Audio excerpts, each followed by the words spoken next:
Karena ekonomi sekarang ini yang rusak bukan hanya urusan sisi keuangan saja seperti 98. Demandnya rusak terganggu, supply-nya rusak terganggu, produksinya juga rusak terganggu. Hati-hati. Corona telah membuat krisis kesehatan kronis berujung pada krisis ekonomi yang disebut Presiden Joko Widodo melebihi petaka krisis 1998. Sejumlah perusahaan yang terinfeksi dampak pandemi corona pun mengalami kejang parah, berujung pada kebijakan tak menerima pegawai baru, PHK besar-besaran, hingga gulung tikar. Tak ayal, angka pengangguran pun membumbung tinggi. Menurut pemerintah, sejak 1 April hingga 27 Mei 2020, terdapat 1,75 juta tenaga kerja formal dan informal yang terdampak COVID-19. Terbanyak dari wilayah Jakarta, Jawa Barat, dan Jawa Tengah. Hingga kini, kasus virus corona di dunia dan Indonesia masih menggila. Pertambahan kasusnya masih terus menanjak, bahkan telah menembus rekor 2.000 kasus lebih dalam 24 jam terakhir. Imbas sengatannya pada aktivitas bisnis pun masih mematikan. Motor perekonomian tanah air yang berasal dari konsumsi masyarakat masih lemah. Selama beberapa bulan terakhir, inflasi tercatat masih rendah, bahkan di saat momen Lebaran. Sejak Maret, indeks PMI Manufaktur Indonesia terus terkontraksi di bawah level 50.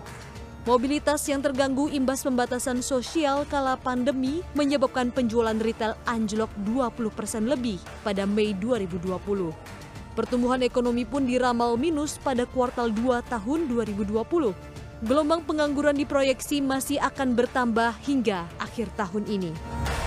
Jadi dampak dari pertumbuhan ekonomi yang melemah itu adalah kepada penurunan lapangan kerja. Ada dua sisi sebetulnya pukulan, ya. Jadi bukan hanya karena COVID, tetapi sebelumnya pun sudah akan menuju ke arah digitalisasi. Jadi ini akan mempercepat proses market yang lewat online. Ya, jadi otomatis lapangan kerjanya juga menurun. Ya, jadi ya karena otomatis marketnya berubah, pasarnya berubah. Jadi awalnya hanya karena teknologi, tapi sekarang ditambah teknologi dan kesehatan, maka market digitalnya akan meningkat pesat ya. Jadi teknologi informasi itu menjadi sangat penting. Lalu misalkan ekspor yang seperti padat karya, garment, sepatu, order drop-nya worldwide order drop-nya mungkin 50-60% sampai 70% tergantung sektor tergantung kategorinya.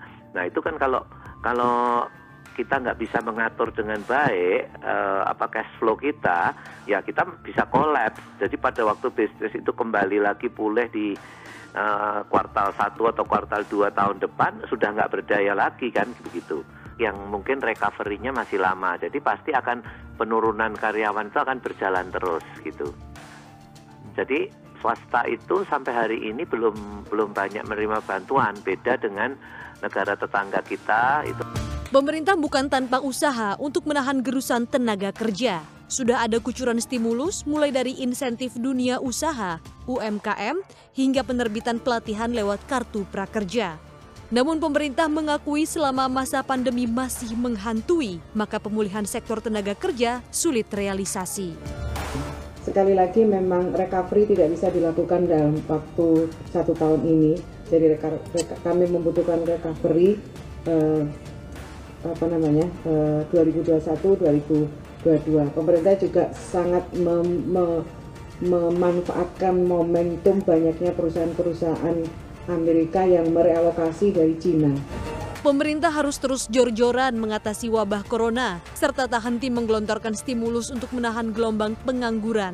Selama pandemi masih belum teratasi, ini masalah yang bisa kian kronis. Pengangguran akan menyebabkan negara kian tak produktif dan tentunya berujung pada ekonomi Ibu Pertiwi terjerembab dalam resesi. Tim Liputan CNBC Indonesia.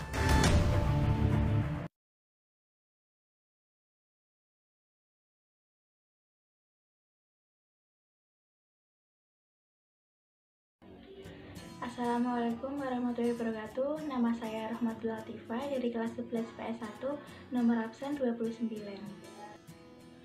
Berikut adalah salah satu berita tentang pengangguran para petani yang disebabkan oleh musim kemarau. Masuki musim kemarau, petani di desa Karangtalun Lor Jati Banyumas Jawa Tengah mulai menjual bongkahan tanah sawah mereka yang mengering. Hal itu dilakukan karena areal sawah mereka kering retak-retak dan tidak bisa ditanami padi dan palawija karena tak ada sumber air sejak musim kemarau melanda.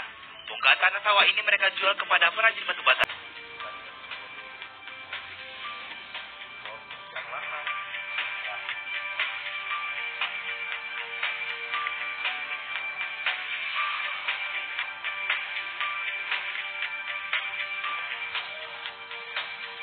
Kata isi-isi.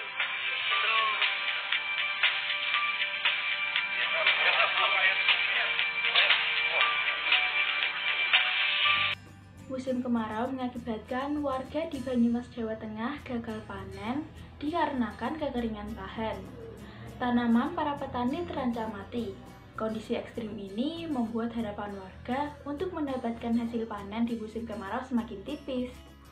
Video tersebut merupakan jenis pengangguran musiman karena petani menganggur dan kehilangan penghasilannya.